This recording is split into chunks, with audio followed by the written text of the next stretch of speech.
یعنی 4 فرض کی رکعتیں اور 2 نفل آپ پڑھتے تھے، جو چونکہ آپ نے پڑھے تو اب ان کو سنت کہا جاتا ہے۔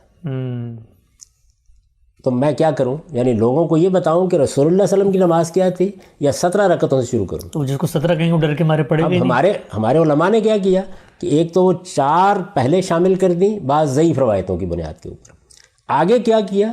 آگے یہ ہے کہ نفل بھی رکھ دیے، یعنی جو حضور نے نہ کہے کبھی نہ کبھی پڑھے۔ تو آپ دیکھیے کہ اس بعد 2 نفل پڑھے جاتے ہیں، پھر اس کے بعد 3 وتر پڑھے جاتے ہیں۔ وتر کیا تھے؟ وہ تہجد کی نماز تھی۔ یعنی بالکل ثابت ہے یہ بات کہ تہجد کی نماز ہے جو رسالت میں آپ صلی اللہ علیہ وسلم پر فرض تھی۔ صحابہ اکرام شوق سے پڑھنے لگ گئے۔ جب انہوں نے پوچھا کہ ہم بعض اوقات اٹھ نہیں سکتے، یعنی ان میں سے بعض نے، تو آپ نے ان کو عشاء کے بعد پڑھنے کی اجازت دے دی۔ وہ جو اجازت جس روایت میں نقل ہوئی ہے اس کے الفاظ بھی یہ ہیں کہ اگر تمہیں یقین ہو کہ تم تہجد کے وقت اٹھو گے تو پھر اسی وقت پڑھو۔ اچھا، لیکن اگر تمہیں شبہ ہے کہ نہیں اٹھ سکو گے تو پھر عشاء کے بعد پڑھ سکتے ہو۔ تو ہم نے وہ کیا کیا، اس کی کم سے کم مقدار کیا تھی؟ 3 رکعت، اس کو وتر کے نام سے عشاء کی نماز کا حصہ بنا دیا۔ اچھا، اس کے بعد بھی 2 نفل۔ وہ 2 نفل کہاں سے آئے؟ رسالت میں آپ صلی اللہ علیہ وسلم پر چونکہ تہجد کی نماز فرض تھی تو کبھی آپ ایسا کرتے تھے کہ اس کے بعد جیسے مغرب کے بعد آپ 2 رکعتیں نفل پڑھتے ہیں تو اپنی فرض نماز کے بعد بھی 2 رکعتیں پڑھتے تھے، اچھا، جس میں 13 رکعتوں کا ذکر سیدہ عائشہ کی روایت میں آ گیا۔ وہ اسی طرح بنتی ہیں، تو وہ 2 نفل بھی ہم نے شامل کر لیے۔ تو نتیجہ کیا ہوا کہ اب 17 رکعتوں سے ہم بات شروع کرتے ہیں۔ یعنی نہ بچہ سننے کے لیے تیار ہوتا ہے، نہ بڑا سننے کے لیے تیار ہوتا ہے، بس پھر یہی ہے کہ چند خانقاہی مزاج کے لوگ جو ہے وہ نماز پڑھنا شروع کر دیتے ہیں۔ تو میں جب پہلی مرتبہ عالم عرب میں گیا تو مجھے یہ احساس ہوا کہ وہاں تو بہت لوگ نماز پڑھتے ہیں۔ وجہ کیا ہے؟ وجہ یہ کہ انہیں یہ معلوم ہے کہ لازمی نماز کون سی ہے، نفل نماز کون سی ہے، رسالت میں آپ صلی اللہ علیہ وسلم کے نوافل کون سے ہیں۔ تو اس وجہ سے دین کے علم کا یہ تقاضا ہے کہ آپ لوگوں کو بتائیں، کیونکہ اس دین پر سب لوگوں نے عمل کرنا ہے۔ جو فرض یا واجب ہے وہ لازماً بتایا جائے کہ اختیار کرنا ہے۔ تو ہم نے یہاں متعین کر دیا کہ لباس کے بارے میں حفظ فروج کا فرض و واجب تقاضا کیا ہے، وہ پورا کریں آپ، لیکن وہ کم سے کم ہی ہے۔ اب آپ آگے ترغیب دیں گے، یعنی ایک چیز لازم ہو گئی، آگے نوافل کی کیا ہوتی ہے یا استحباب کی ترغیب دی جاتی ہے۔ دیکھو اسی میں حسن ہے، اسی میں خوبی ہے، اسی میں تہذیب کا ظہور ہے، اسی میں جو ہمیں پاکیزگی چاہیے اس پاکیزگی بھی تو بڑھانا ہے نا اس کو۔ تو یہ جو دوسرے پہلو ہیں اس کا نتیجہ کہ آپ کا مخاطب ریلیکس ہو گیا جی۔ یعنی اگر آپ نے اس کو پہلے ہی مرحلے میں 17 رکعتوں سے شروع کر دیا تو وہ تو بھگ جائے گا وہاں سے۔ آپ نے اس کو بتایا کہ یہ لازم ہے، یہ پڑھنا چاہیے، اس کے آگے یہ ہمارے لیے رسالت میں آپ صلی اللہ علیہ وسلم کا اسوہ ہے، اور پھر اس کے بعد آزادی ہے، آپ ساری رات نوافل پڑھتے رہیں۔ اچھا قام صاحب دیکھیں یہاں ایک چیز ذہن میں آ رہی ہے، وہ یہ کہ آپ نے جو پہلو بتایا انسانی نفسیات کا، یہ ہم بھی دیکھتے ہیں کہ ہمارے معاشرے میں بے پرواہ بھی ہیں لوگ، صرف جس طرح آپ نے کہا وہ ایک کپڑا ڈھانپا ہوا ہے، لیکن ہماری بچیاں اگر لازم پورا کریں تو ہماری سوسائٹی کو کہتی ہے کہ تم تو بے حیا ہو گئی، تو وہ دل میں پھر ان کے خیال پیدا ہوتا ہے کہ بے حیائی تو وہ تھی، میں تو اس کو چھوڑ کے کم سے کم ایک ساتر لباس میں آئی ہوں، تو اس سے پھر وہ جو ہوتا ہے وہ بھی چلا جاتا ہے لوگوں کا۔ نہیں، وہ آپ دیکھیے کہ جس وقت ہم نے بتانا شروع کیا لوگوں کو، اللہ تعالیٰ نے کچھ دین کا علم دیا اور یہ بتانا شروع کیا کہ بھائی جو عشاء کی فرض نماز ہے جو آپ کو لازماً پڑھنی ہے وہ تو 4 رکعتیں ہی ہیں، اور یہ بتایا کہ رسالت میں آپ صلی اللہ علیہ وسلم خدا کا آخری پیغمبر بھی جو عشاء کی نماز پڑھتا تھا وہ 4 رکعتیں تھیں، یعنی 2 نفل پڑھتے تھے آپ، انہی کی آپ نے ترغیب بھی دی ہے۔ جب یہ بتانا شروع کیا تو ہماری ماؤں نے، ہمارے بزرگوں نے یہ کہا کہ انہوں نے نماز کا ستیہ ناش کر دی ہے، نماز باقی کہاں رہ گئی ہے۔ تو آپ دیکھیں وہ جو بے حیائی وہاں پیدا ہو رہی ہے وہ بھی کیا ہے کہ جو آخری چیز ہے، یعنی استحباب کا لباس ہے، جو خوبی کا لباس ہے، جو تہذیب کا ظہور ہے، اس کو ہم نے فرض و واجب کی جگہ سے شروع کر دی۔ دنیا میں بہت سی تبدیلیاں آ گئیں، پیشوں میں بہت سے فرق پڑ گئے، خواتین کو اب بہت سے کام کرنے کے لیے باہر نکلنا پڑ گیا، وہ ڈاکٹر ہو گئیں، وہ استاد ہو گئیں، ان کو دفتروں میں جانا پڑ گیا۔ تو یہ سب کچھ جو کچھ ہوا تو یہ سب کا سب ہمارے ان تصورات کے ساتھ متصادم ہونا شروع ہو گیا۔ تو اگر آپ پوری بات بتاتے اور یہ کہتے کہ یہ ہے حفظ فروج کا لازمی تقاضا، اس سے آگے استحباب ہے، اور استحباب کے بھی درجات ہیں، یعنی بہتر ہے پھر بہترین ہے۔ تو بہترین کو آپ ہدف تو بنائیں گے، اسوہ تو بنائیں گے، نمونہ تو بنائیں گے، لیکن یہ کہ لازم کیسے کر دیں گے؟ یہ میں نے اس کی تحلیل کر کے آپ کو بتایا ہے، اور یہ بات بھی عرض کر دی ہے کہ اس معاملے میں ہمارے پاس کوئی روایت موجود نہیں ہے، یعنی رسالت مآب صلی اللہ علیہ وسلم نے یہ تعین اگر کی ہوتی تو پھر تو بہت آسانی ہو جاتی، چونکہ آپ نے نہیں کی تو اب ہم نے اس زبان کے قاعدے کو سمجھا، حفظ کے مطلب کو متعین کیا، اس کے اطلاق کا اصول بنایا اجتہادی طور پر، پھر اس میں بتا دیا کہ یہ حصہ لازم ہو گیا اور یہ حصے استحباب میں چلے گئے۔ اس باب میں جو رسالت مآب صلی اللہ علیہ وسلم سے مروی ایک روایت ہمارے سامنے آتی ہے، سیدہ عائشہ ہی نے اس کو روایت کیا ہے، اس روایت میں جو بات بیان کی گئی ہے وہ اس بہترین صورت کو نمایاں کرتی ہے جس کو میں نے آخر میں بیان کیا۔ وہ روایت کیا ہے؟ وہ روایت یہ ہے کہ سیدہ اسما کسی موقع کے اوپر آئیں اور انہوں نے باریک لباس پہنا ہوا تھا۔ ابھی ہم نے یہ بات کی نا کہ ایک تو لباس کہاں تک ہونا چاہیے، ایک یہ ہے کہ وہ ایسا چست نہیں ہونا چاہیے کہ اس سے شرمگاہیں نمایاں ہوں، وہ ایسا باریک نہیں ہونا چاہیے کہ اس سے جسم جھلکے، تو لباس تھوڑا ڈھیلا ڈالا ہو، وہ ایسے کپڑے کا ہو کہ جو جسم کو نمایاں کرنے والا نہ ہو اور پھر یہاں تک ہو، اس کو ہم نے متعین کر دیا۔ تو وہاں روایت میں یہ ذکر آتا ہے کہ جب وہ تشریف لائیں تو اسما کون ہے؟ یعنی رسالت مآب صلی اللہ علیہ وسلم جو ہمارے ہاں کا تصور ہے اس کے لحاظ سے ان کے لیے غیر محرم ہے جی۔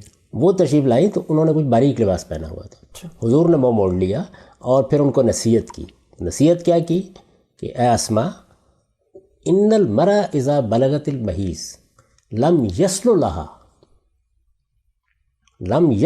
اس کے لیے موضوع نہیں ہے، ان یرا منہا الا ھذا و ھذا و اشارہ الی وجہی و کفیہ، یعنی آپ نے اپنے چہرے اور ہاتھوں کی طرف اشارہ کر کے کہا کہ جب عورت بلوغ کی عمر کو پہنچ جائے تو پھر اس کے یہی حصے نمایاں ہونے چاہیے۔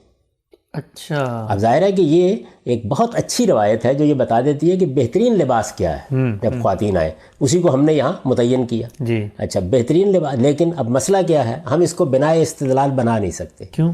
اس کی وجہ یہ ہے کہ روایت ضعیف ہو گئی، یعنی روایت مرسل ہے۔ اس میں خالد بن دریک ہیں جن کے بارے میں محدثین نے یہ صراحت کر دیا، ابو داؤد میں یہ روایت، اور اس میں خود امام ابو داؤد نے بتا دیا کہ لم یدرک سیدہ عائشہ، یعنی انہوں نے اصل میں سیدہ عائشہ کا زمانہ نہیں پایا، لم یدرک عائشہ رضی اللہ عنہ، تو انہوں نے ان کا زمانہ نہیں پایا۔ جب ان کا زمانہ نہیں پایا تو ظاہر ہے کہ پھر روایت کے اندر انقطاع واقع ہو گیا۔ ٹھیک، اچھا ہم سب ایک سوال یہ واضح ہو گیا۔ تو اب جب ہم اسے بنا استدلال نہیں بنا سکتے، ورنہ ضرور پیش کرتے کہ خود حضور نے یہ جو بہترین صورت ہے وہ یہی طے کی ہے، یعنی اس میں کوئی نقاب نہیں ہے، اس میں کوئی چہرہ ڈھانپنا نہیں ہے، وہاں محرم اور غیر محرم کا معاملہ ہی بالکل واضح ہے، اس لیے کہ وہ رسالت مآب صلی اللہ علیہ وسلم کی زوجہ محترمہ سیدہ عائشہ کی بہن ہے۔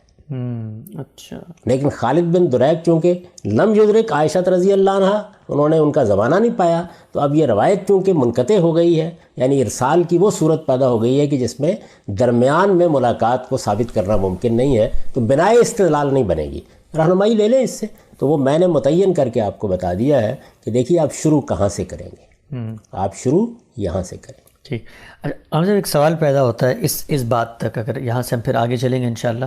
جب ہم نے کہا حفظ فروج، اس میں لازم جب ہم نے طے کیا تو کوئی شخص یہ کہہ سکتا ہے کہ جب آپ نے لازم طے کیا کہ متصل اعضاء سینے سے اوپر اور شرمگاہ سے نیچے تک ہونے چاہیے ہیں، اور جو مقصد ہے آپ نے فرمایا کہ باریک پہن لیں یا چست پہن لیں، مقصد بھی فوت ہو جاتا ہے، تو کوئی شخص یہ کہہ سکتا ہے کہ جب تک سینے کو دو کپڑوں سے نہ ڈھانپا جائے، یعنی ایک تو آپ نے سینہ ڈھانپ لیا لیکن سینے کے خد و خال یا سینے کا جو حجم ہے وہ نمایاں ہو رہا ہے، تو وہ بھی تو مقصد کو فوت کرتا ہے، تو ہمیں لازماً سینے کے اوپر کوئی ایسا کپڑا ڈالنا چاہیے جس سے سینہ چھپ جائے۔ اسی سوال کے جواب سے آپ تیسرا پہلو بھی اگر چاہیں تو نمایاں کریں۔ یہ اصل میں لباس کے بارے میں جب ہم نے متعین کر دیا کہ لباس ایسا نہیں ہونا چاہیے کہ جو جس سے اعضاء نمایاں ہو رہے ہیں، جی پہلی بات کہی۔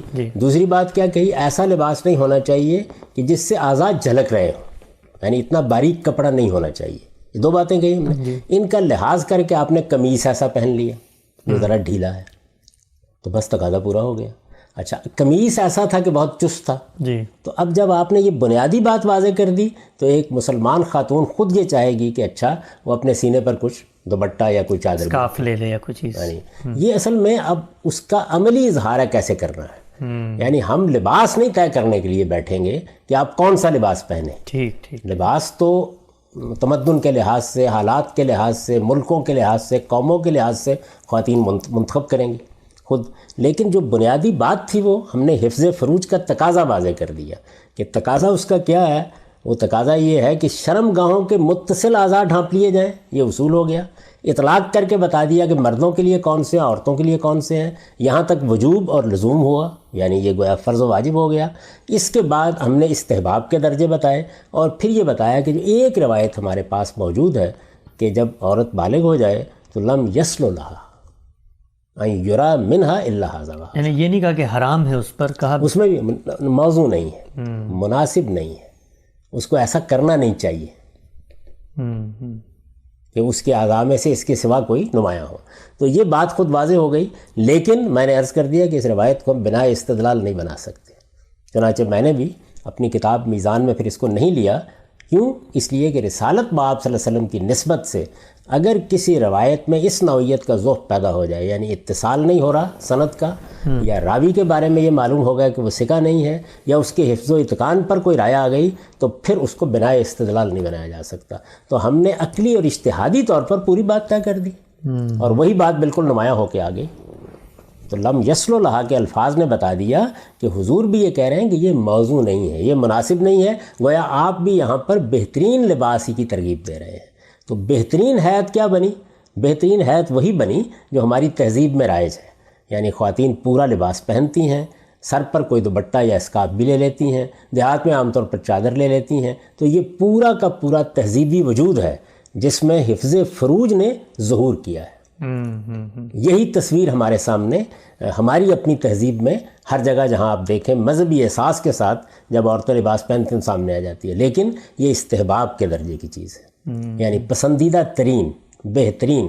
اس سے نیچے آپ آئیں گے کہ وہ کون سی نماز ہے کہ جس کو آپ نہیں پڑھیں گے تو ماخوذ ہوں گے، پڑھ لیں گے تو اللہ کے ہاں سوال نہیں ہوگا۔ وہ لباس کے معاملے میں بھی، حفظ فروج کے معاملے میں بھی وہ پہلا مرحلہ ہے۔ مردوں کے لیے بھی ہم نے متعین کر دیا، عورتوں کے لیے متعین کر دیا۔ ٹھیک۔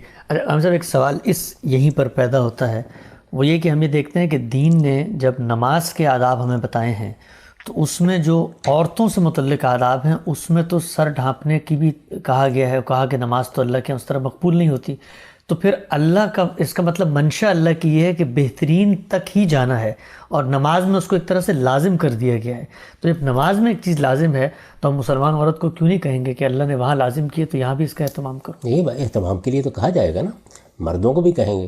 یہ تو نہیں کہیں گے کہ آپ نے لنگوٹی باندھی ہوئی ہے، آپ نے تہمت جو ہے وہ گھٹنوں تک باندھا ہوا ہے تو اسی کے ساتھ آپ ملنے کے لیے تشریف لے آئیں۔ یعنی ہم نے وجوب کو بیان کر دیا، باقی آگے ترغیب کی چیزیں ہیں۔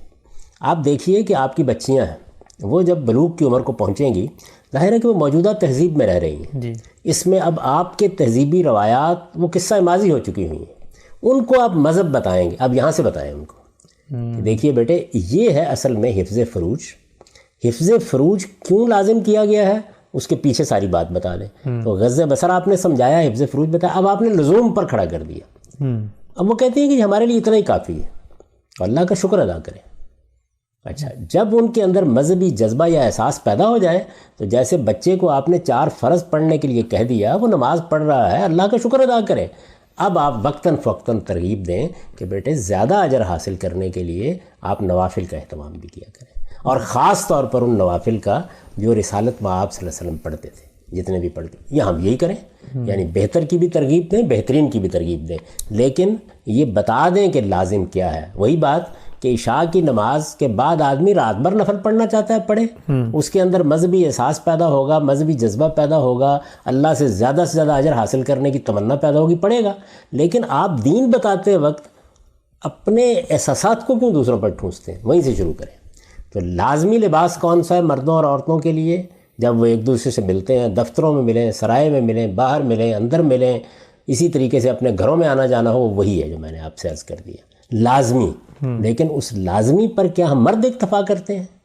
تو خواتین کو بھی آگے بڑھنا چاہیے اور بہتر سے بہتر لباس پہننا چاہیے، کیونکہ ہمارے دین میں تزکیہ، پاکیزگی وہ ہدف ہے، اور حفظ فروج کا حکم دیا گیا ہے۔ ٹھیک۔ پیغام صاحب یہ کہنا چاہیے تھا نا کہ نماز میں آپ اگر لازم لباس پہن لیں تو ٹھیک ہے، نماز قبول تو ہو جائے گی، لیکن اگر آپ بہترین لباس پہنیں تو زیادہ اجر ملے گا۔ وہاں پر تو سنت ہی وہاں بارگاہ خداوندی میں حاضری ہے، دیکھیے اس کے تو آداب ہی الگ ہیں۔ آپ بالکل طاہر مطہر ہوتے ہیں، عام حالات میں آپ سے تقاضا تو نہیں کیا گیا کہ آپ ہر وقت باوضو رہا کریں، لیکن نماز کے لیے آپ کو وضو کرنا پڑتا ہے۔ اچھا جنابت کے بعد بھی کوئی لازم تو نہیں ہے نا کہ آپ غسل کریں، لیکن اگر آپ بارگاہ خداوندی میں جا رہے ہیں تو آپ کو غسل کر کے جانا ہوگا. تو نماز کے، حج کے، عبادات کے بالکل الگ آداب ہیں. ٹھیک. تو ہم سے ہمارے پاس وقت 5 منٹ باقی ہیں. میں چاہتا ہوں کہ اگلا نقطہ تو شاید اگلی نشست میں زیر بحث ہے، جو آپ سورہ نور کا یہ جو پوری بحث ہم نے شروع کی تھی، اس میں لوگوں کو یہ بتائیے کہ یہ مثلا مسئلہ کیا پیدا ہوا جب قرآن نے کہا حفاظت کرو، تو قرآن نے کوئی پیرامیٹرز نہیں بتایا کہ یہاں سے لے کے یہاں تک کرو. اس کے نتیجے میں یہ جو عقلی استنباط ہوا اس کو معاشرے پہ آپ نے کیسے اپلائی کیا؟ اس پوری گفتگو کا جو آج ہم نے کس کا خلاصہ جامع یعنی میں گزارش یہی میں نے کیا نا، دیکھیے نا ہوتا کیا ہے. ایک چیز یہ تھی کہ خود قرآن مجید یہ تفصیل کر دیتا، اس نے نہیں کی. ایک ایسی تعبیر اختیار کی جس تعبیر نے ہماری رہنمائی کی کہ اب ہم اس تعبیر کا مدعا سمجھ کر اپلیکیشن خود کریں. اچھا کیوں نہیں؟ ہم سے اگر قرآن یہ بتایا تھا کہ گردن سے لے کے عورتیں ٹخنوں تک ڈھانپ لیں اور مرد یہاں سے یہاں تک ڈھانپ لیں. دیکھیے بات یہ ہے کہ اس کے نتیجے میں بہت زیادہ لوگوں کے لیے مسائل پیدا ہو جاتے ہیں.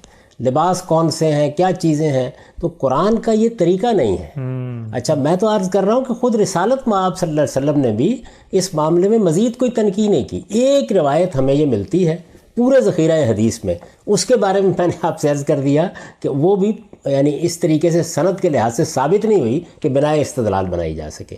ہمارے پاس راستہ ہی اس کے سوا کوئی نہیں کہ ہم اس کو لیں اور لے کر یہ دیکھیں کہ اس کا مدعا کیا ہے، اور دیکھیے اس کو بالکل آپ سائنٹیفکلی طے کر دیتے ہیں.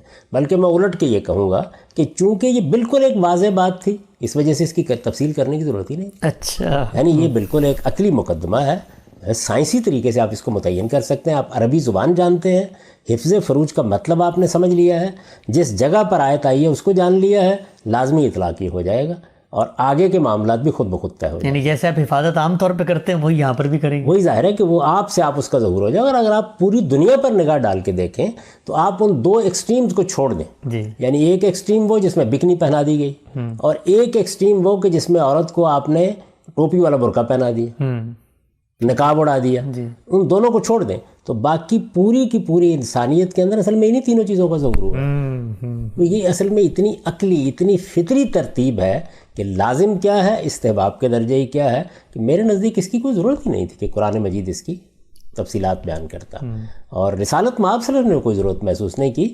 کیوں؟ اس کی وجہ یہ ہے کہ صحابیات، اس زمانے کی خواتین، شرفاء کی خواتین عمومی طور پر اس کا ایسا ہی احترام کرتی رہی ہیں. خود ہمارے یہاں بھی یہی صورتحال ہے. ابھی بھی اگر آپ غور کر کے دیکھیں تو ہمارے اپنے معاشروں کے اندر بھی یعنی کہیں کہیں تو ظاہر انحرافات موجود ہیں اور اس میں بھی وہ ایکسٹریمز وجود میں آ رہی ہیں، لیکن عمومی طور پر انہی دائروں کے اندر خواتین بھی لباس پہنتی ہیں، مرد بھی پہنتے ہیں. تو مردوں کے معاملے میں بھی قرآن نے وہی بات کہی ہے، عورتوں کے بارے میں وہی بات کہی ہے. حفظ فروج یہ اصل میں وہ بنیادی ہدایت ہے جو آپ کے ہاں لباس کے اس پہلو کو طے کرتی ہے جس کا تعلق شرمگاہوں کی حفاظت سے ہے. لباس کے دو پہلو قرآن مجید میں بیان ہوئے ہیں نا، کہ ایک وہ شرمگاہوں کو ڈھانپنے والا ہونا چاہیے اور دوسرے زینت کا اظہار اس سے ہوتا ہے. تو زینت کے پہلو تو ظاہر ہے کہ آپ کے ذوق پر ہے، یعنی آپ نے قمیص کیسا سلوانا ہے، آپ نے پتلون کیسی پہننی ہے، آپ کا پاجامہ کیسا ہونا چاہیے، آپ تہمت باندھیں گے تو وہ کیسی ہوگی، یہ تو آپ کے ذوق پر ہے. لیکن جو بھی آپ لباس پہنیں اس کا اخلاقی پہلو کیا ہے، وہ حفظ فروج کا ذریعہ بننا چاہیے. یہ ہے بنیادی بات. حفظ فروج کیا ہے؟ وہ محض شرمگاہوں کو ڈھانپنا نہیں ہے، بلکہ نگاہوں کو ان تک پہنچنے سے روکنا ہے. تو ان تک پہنچنے سے روکنے کے لیے کیا کریں گے؟ متصل اعضاء کو ڈھانپیں گے. ٹھیک ٹھیک. اچھا ہم سب آخری پہلو ہم اس کو زیر بحث لے آتے ہیں. یہ جو میں نے ایک بات کہی تھی کہ لوگ عام طور پہ جو اعتراض کرتے ہیں کہ بھائی موجودہ معاشرت میں انسان کو اپنی جنسی اعضاء کے معاملے میں بہت بے پرواہی ہے اور لباس جو ہے وہ چست سے چست اور چھوٹے سے چھوٹا ہوتا جا رہا ہے. تو اس سینیریوز میں جب آپ یہ گفتگو کرتے ہیں بچی کے سامنے تک بھی لازم تو اتنا ہے، تو میں آپ سے پوچھنا چاہ رہا تھا کہ ہم اپنے بچوں کو کوئی ایک دن تو نہیں بیٹھ کے بتاتے کہ جی یہ لباس ہے آپ کا. وہ ہمیں بھی تو دیکھ رہے ہوتے ہیں کہ ہم باہر جاتے ہیں بہترین پہنتے ہیں، اس کے بعد ہم بہتر پہنتے ہیں. تو یہ تربیت کے ذریعے ہم بچوں کو کنٹینیوسلی یہ بتا رہے ہوتے ہیں کہ لازم کیا ہے اور بہترین کیا ہے. یہی چیز ہماری یعنی تعلیم تربیت ہوتی کیسے ہے؟ ظاہر ہے کہ ہم نماز پڑھتے ہیں، بچے ہمیں دیکھیں گے نا. اخلاقی حدود کا لحاظ کرتے ہیں تو بچے ہمیں دیکھیں گے. تو ہمیں اپنے بچوں کو جو تعلیم دینی ہے وہ یہیں سے شروع ہوگی کہ ہمارے دین میں بدکاری کو بہت بڑا جرم قرار دیا گیا ہے. بدکاری 3 بڑے گناہوں میں سے ہے. اصل میں یہاں سے بات شروع کرنی ہے جہاں سے قرآن مجید نے سورہ نور میں کی. جہاں آپ بدکاری کو گوارا بھی کر لیں گے یا بدکاری کو کوئی بڑا گناہ نہیں سمجھتے. عام طور پر ہمارے ہاں پہلے یہ رجحان یہاں سے پیدا ہوا ہے. دیکھیے آپ لباس تک کبھی بے احتیاطی سے جا ہی نہیں سکتے اگر وہ بنیادی مقدمہ ٹھیک ہے. بنیادی مقدمہ دور حاضر میں یہ بننا شروع ہو گیا کہ باہمی رضامندی سے ایک لڑکا اور ایک لڑکی اگر فرض کر لیجئے کہ اس نوعیت کا کوئی کام کر لیتے ہیں تو اس میں کیا قیامت آ گئی. ہمارے ہاں قیامت ہے. یعنی ہمارے دین میں سب سے بڑا گناہ کیا ہے؟ شرک. دوسرا بڑا گناہ کیا ہے؟ قتل. تیسرا بڑا گناہ کیا ہے؟ زنا اور بدکاری. تینوں گناہوں کے بارے میں قرآن مجید نے صراحت کی ہے کہ اگر ان پر مداومت ہوگی، یعنی انسان انہی میں غلطان ہو کر دنیا سے رخصت ہوگا، تو اس کا نتیجہ ابدی جہنم ہے، ہمیشہ کی جہنم ہے. تو یہ کوئی معمولی بات نہیں ہے. پہلے وہ بتائیں، جب اس کی تعلیم ہو جائے تو اب ظاہر ہے کہ ہر ایک کے اندر یہ خیال پیدا ہوگا کہ مجھے اپنی حفاظت کرنی ہے. اب آپ آداب پر آ جائیں اور آداب میں یہ بتائیں کہ دیکھیے اس طرح سے اجازت لینی ہے، یہ غض بصر کا مطلب ہے جس کا ہمیں لحاظ رکھنا ہے، پہرا اندر ایسے لگانا ہے، باہر ایسے آنا ہے، اور حفظ فروج یہ ہمارے ہاں ہماری تہذیبی روایت کی بنیاد ہے. میں نے ایک مضمون لکھا ہوا ہے، کبھی آپ کو موقع ملے تو دیکھیے گا، میری کتاب مقامات میں جو ہے اس کا عنوان ہے اسلامی تہذیب. تو میں نے اس میں یہ بتایا کہ وہ 3 ہی چیزوں کا مجموعہ ہے اگر آپ غور کریں تہذیب کے لحاظ سے. حفظ فروج ہے، حفظ مراتب ہے، اور امر بالمعروف اور نہی عن المنکر ہے. اگر آپ تینوں چیزوں کو سمجھ لیں تو بس آپ دنیا کی ساری تہذیبوں کے مقابلے میں اسلامی تہذیب کی تصویر قائم کر لیں گے. اب اس کا ظہور یعنی امر بالمعروف نہی عن المنکر کا ظہور کیسے ہوگا، حفظ فروج کا ظہور کیسے ہوگا، حفظ مراتب کا ظہور کیسے ہوگا، وہ مراکش میں اور طرح سے ہوگا، انڈونیشیا میں اور طرح سے ہوگا، ہمارے یہاں کچھ اور طرح سے ہوگا، لیکن بنیادی روح ہر جگہ قائم رہے گی. تو یہ بنیادی روح حفظ فروج کی یہ ہمیں سمجھانی ہے اپنے بچوں کو، اور پھر اس کا لازمی حصہ سمجھا دینا ہے اور ترغیب دینی ہے کہ اب آپ آگے بڑھیے. ترغیب کو ترغیب ہی رہنا چاہیے. ترغیب کو وجوب میں ڈال دیں گے تو پھر لوگ اٹھا کے اسی طرح 17 رکعتوں کی طرح عشاء کی نماز چھوڑ کے فارغ ہو جائیں گے. غانم صاحب بہت شکریہ جی. یہاں پر ہمارا وقت ختم ہوتا ہے. تو وہ جو 23 اعتراضات ہیں ان میں پردے کے حوالے سے گفتگو ہو رہی ہے. اس سلسلے کی یہ 8ویں قسط تھی. غانم صاحب سے ہم نے سورہ نور، جن کو غانم صاحب اخلاط مرد و زن کے آداب میں اصل قرار دیتے ہیں، اس کے 2 پہلوؤں کو استئذان کے بعد غض بصر اور حفظ فروج تفصیل سے جانا. اگلی نشست میں سورہ نور تیسرا کون سا پہلو بیان کرتی ہے، اور علماء کا یہ نقطہ نظر کہ چلیے احزاب میں تو وقتی نوعیت کے احکام تھے ازواج مطہرات کے خاص، لیکن سورہ نور کے اندر بھی اللہ تعالیٰ نے پردے کا حکم دیا ہے، چہرہ ڈھانپنے کا. جو آیات اس سے آگے آ رہی ہیں غانم صاحب سے ان کے بارے میں بھی پوچھیں گے. اور پھر ہمیشہ کی طرح، اس طرح ہم نے پہلے کیا کہ جو پورا تصور غانم صاحب نے بتایا ہے اس کو اس دور کی صحابیات، رسول اللہ صلی اللہ علیہ وسلم کے ارد گرد موجود خواتین نے کیا اسی طرح سمجھا، اسی طرح اپلائی کیا. انشاءاللہ اگلی نشست میں غانم صاحب سے پوچھیں گے. بہت بہت شکریہ غانم صاحب کے وقت کا. بہت شکریہ.